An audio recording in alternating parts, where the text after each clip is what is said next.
Hello, this video is in response to the Davos, Switzerland World Economic Forum for 2009.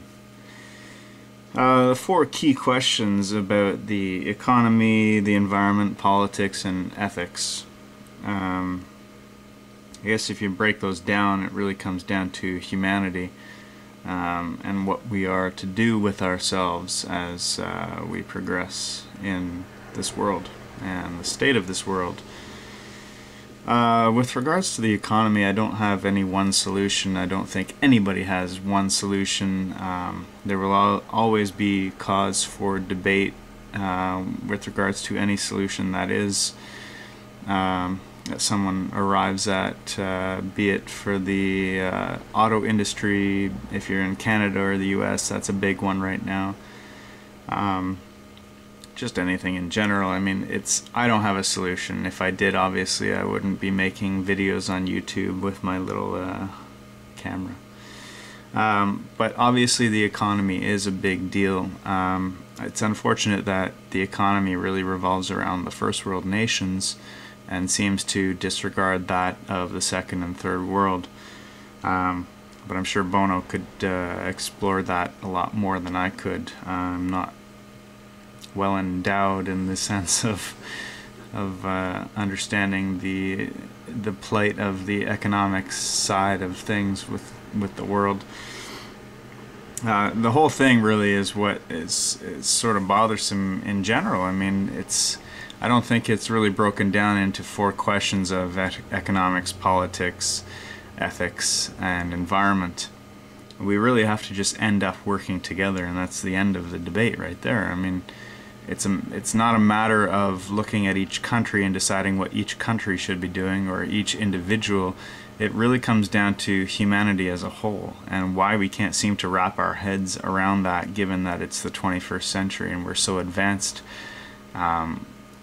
It's appalling and disturbing that this is still a debate amongst humans that are so smart, so brilliant, so advanced that we still can't seem to recognize each other for what we are, and we are all the same. We are all humans and we all deserve the same rights. It doesn't matter what country we come from or what the color of our skin is or our religious background. We have to get over these simple hurdles, and I call them simple because they are fundamentals, they are basics of humanity, of our lives, and they're something that we have to just end up learning to respect, and that's the bottom line of it all. Once we do that, we may be able to make some headway. With regards to the environment, I think it really comes down to money.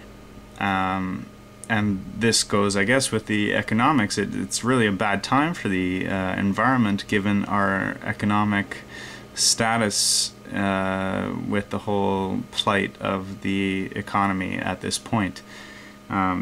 The one thing that's going to suffer in all of this really is the environment, hands down. Quite simple. We don't have the cash to support ourselves. The economy is failing, currency is failing, oil prices, gold, everything is dropping in value. I'm not an expert in any of these fields. I have opinions, and that's about it. But I see what's going on in the market. I see what's going on with the gas prices at the pump and housing values and all that. Unfortunately, with all of the economic problems that are occurring around the world, the one thing that is bound to fail is the environment. It's what gets sort of left behind because it's one of those things that could almost take care of itself in a sense, which is obviously not right and not true, but that being said, that's sort of the way we think. So what to do with the environment when it comes down to money and being able to just simply afford to make recycling accessible around the world. And recycling, again, like I said, I'm not an expert, but recycling is like the basic, as far as I'm concerned, is the basic of the environmental push, environmental cause.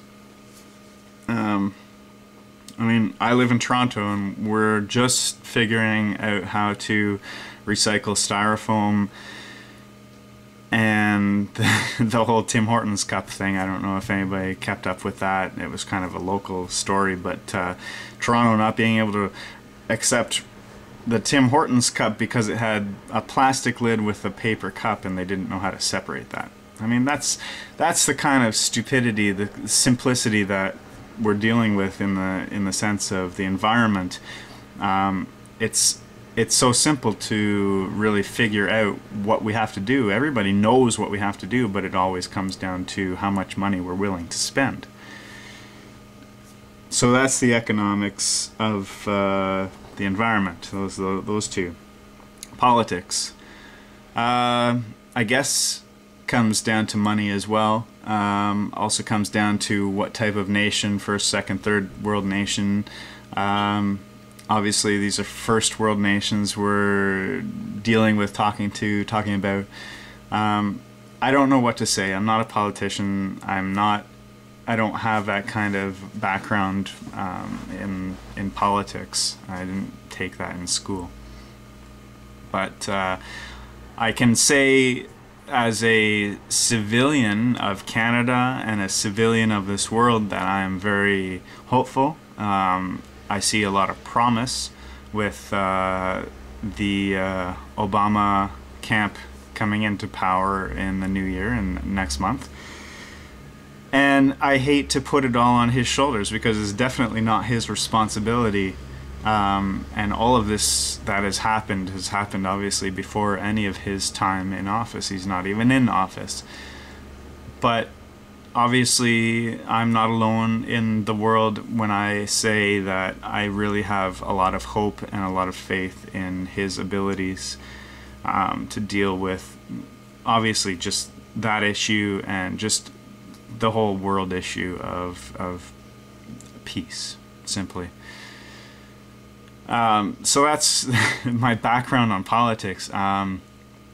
Coming from Canada, I don't know if Stephen Harper is willing to participate on the world stage when it comes to economics or the environment. Most definitely, he is shun away from having any responsibilities in that realm whatsoever. I'm not a conservative. I don't really have any political backing whatsoever. I call it as I see it, like most Canadians would, I hope. And unfortunately, Stephen Harper has just simply not made his mark in that regard on the world stage.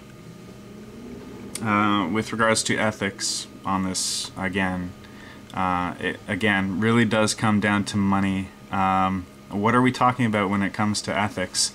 Is it the simply goodwill towards everybody, respecting everybody? Is it? I'm kind of foggy on this idea of what ethics actually covers. My hope, my general idea with this would be that we can get over the idea of pride in home nations, pride in first world, second world, third world. Simply a one world united in one cause, and that is survival and to help the lesser people on this earth, because they are no less than you and I.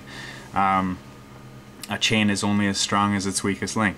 So it's the same thing when it comes to humanity, and yet unfortunately when it comes to politics and economics, this definitely gets disregarded. So I'm not sure what it is I'm supposed to cover with regards to ethics. I like to think that within the next 50 years, pull that out of my head, within the next 50 years, because I will still hopefully be alive to be able to see it, that we would actually be able to get to a point where we are all connected by who we are underneath the color of our skin or where we come from. Because we're all human, we all experience the same emotions, we all bleed red. It's simple.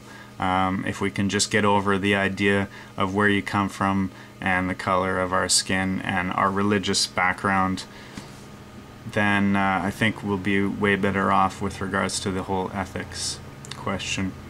So that's my piece. I'm not sure if I actually covered anything. I definitely got some stuff off my chest, and for that I thank you, and thank you for listening. Take care of yourselves. Bye.